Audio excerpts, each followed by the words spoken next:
Why Indian celebrities choose the United States for treatment? Shah Rukh Khan, Sonali Bendre, Yuvraj Singh, Manisha Koirala, Sanjay Dutt, and others. What do all of these names have in common? Now, they are some of the India's most recognizable, most celebrated, most beloved public figures.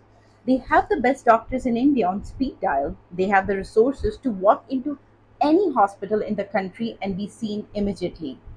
And when the moment came, when the diagnosis arrived, when the stakes were highest, every single one of them made the same quiet decision. They got on a plane and they flew to America. Now, why? That is what this video is about. Hi, this is Dr. Priyanka Mathur, founder and CEO of MediPocket USA, a global medical concierge. And today we will talk about those reasons why celebs choose US over their local doctors, because the answer is not what most people think. And once you understand it, it changes how you think about healthcare forever. Let's start with the names, because this is not a short list and each story tells you something important. Sonali Bendre, one of Bollywood's most iconic actresses. In 2018, she was diagnosed with metastatic cancer, a high grade form that spreads fast and hits hard. She had a 30% survival chance. She underwent extensive treatment in New York, including rounds of chemotherapy and surgery. She returned to India in January 2019 and announced she was in remission. Today, she is one of the most vocal cancer awareness advocates in the country. Why New York? Why not Mumbai? Why not Delhi? She had access to both. She chose New York. Yuvraj Singh, India's cricket hero, man of the tournament at 2011 World Cup, the tournament India won. During that very World Cup, he was experiencing blood vomiting, nausea, and breathing issues. After the tournament, he was diagnosed with a cancerous tumor in his left lung, stage 1, and underwent chemotherapy in the United States. He returned to India in March 2012 and was back playing cricket at the same year. Let that sink in. The man helped India win the World Cup while he had cancer growing in his lung. And then he flew to America for treatment. Manisha Koirala, she was diagnosed with ovarian cancer in 2012, underwent surgery and chemotherapy abroad, and returned a winner. She later wrote about her journey titled Healed, describing how her experience of treatment in the United States changed not just her health but her entire relationship with life. Shah Rukh Khan, India's biggest superstar, known as the King of Bollywood. He reportedly flew to the United States for an emergency eye surgery after a procedure in Mumbai did not go as expected. Even after surgery in one of the Mumbai's best facilities, when something went wrong, the destination of the choice was the USA. Shah Rukh Khan has had 8 surgeries in 25 years, including his ribs, ankle, knee, neck, eye, and shoulder. His medical journey is one of the most documented in Bollywood, and American hospitals have featured in more than once. Sanjay Dutt, he was diagnosed with lung cancer and was reported to be traveling to the United States for treatment. His battle with cancer became one of the most publicly followed healthcare journeys in Indian entertainment. Now, I want you to notice something about all of these names. Not one of them is a middle class patient who could not afford treatment in India. Not one of them went to America because Indian hospitals were unavailable to them. They are all people with the resources, the connections, and the access to receive the best care India offers. And they still chose the United States. That tells you everything. If you want to choose the USA for your treatment, then it's easier than ever.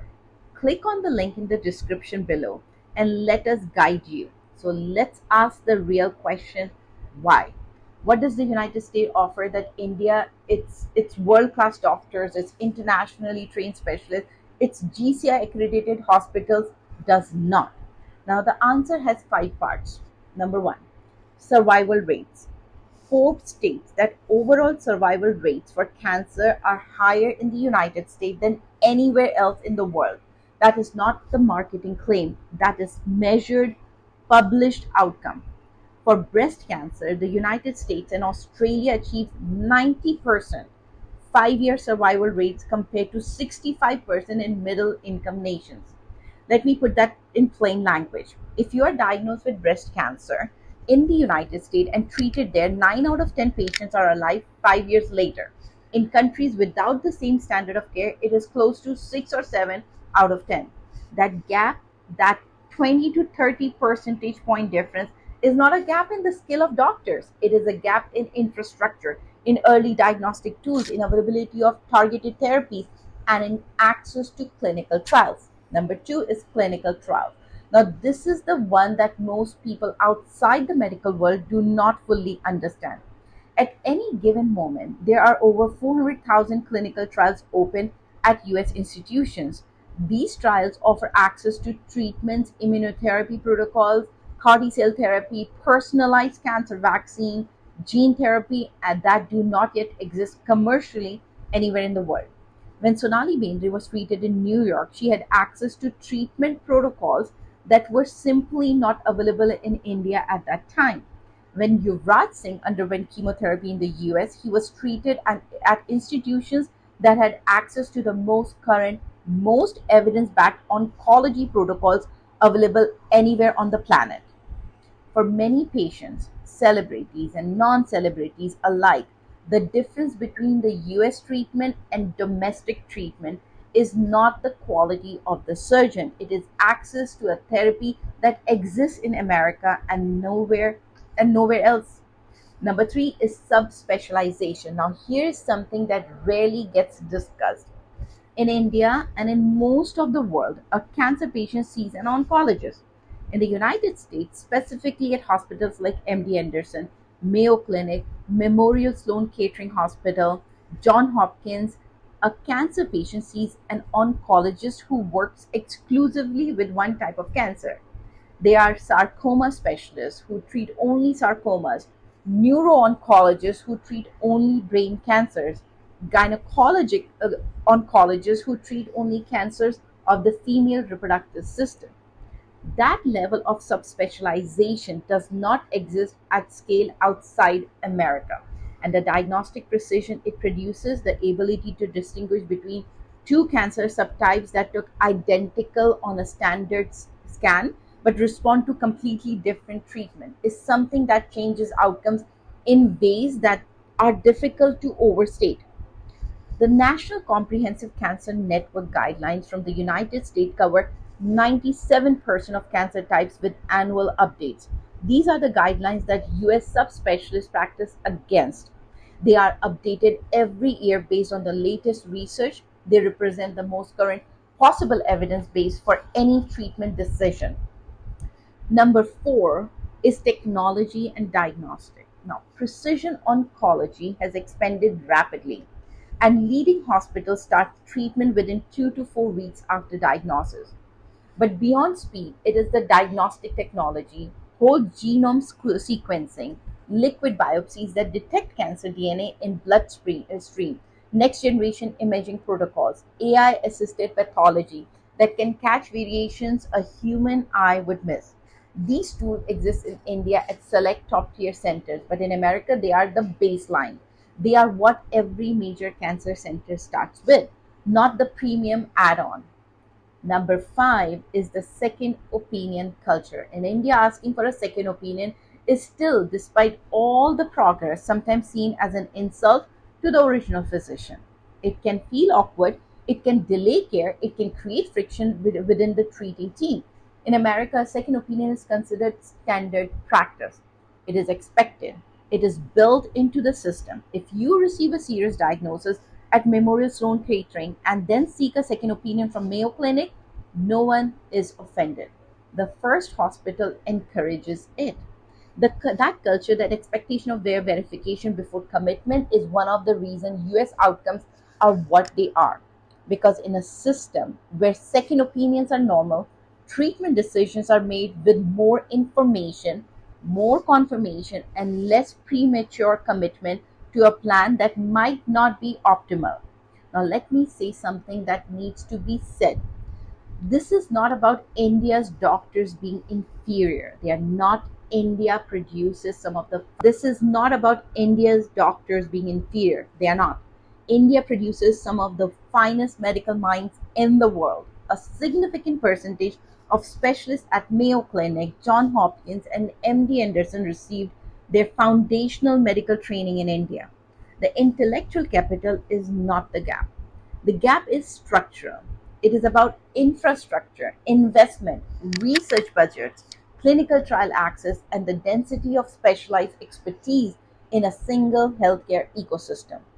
India's public healthcare system is currently under strain for many reasons, including lengthy wait times, understaffed facilities, and sometimes poorly qualified medical staff, particularly in rural and remote areas. Even in private healthcare, the subspecialization that exists in America, academic medical centers, is exceptionally rare. When Sonali Bendre flew to New York, she was not saying that Indian doctors are bad. She was saying that for her specific diagnosis, her specific situation, her specific need for the most advanced possible treatment, the USA offered something India could not yet match. And here's the real uncomfortable truth: she was right, and so were all the others. Now, you might be watching this and thinking that that's fine for Shah Rukh Khan, he can afford it. What does any of this have to do with me?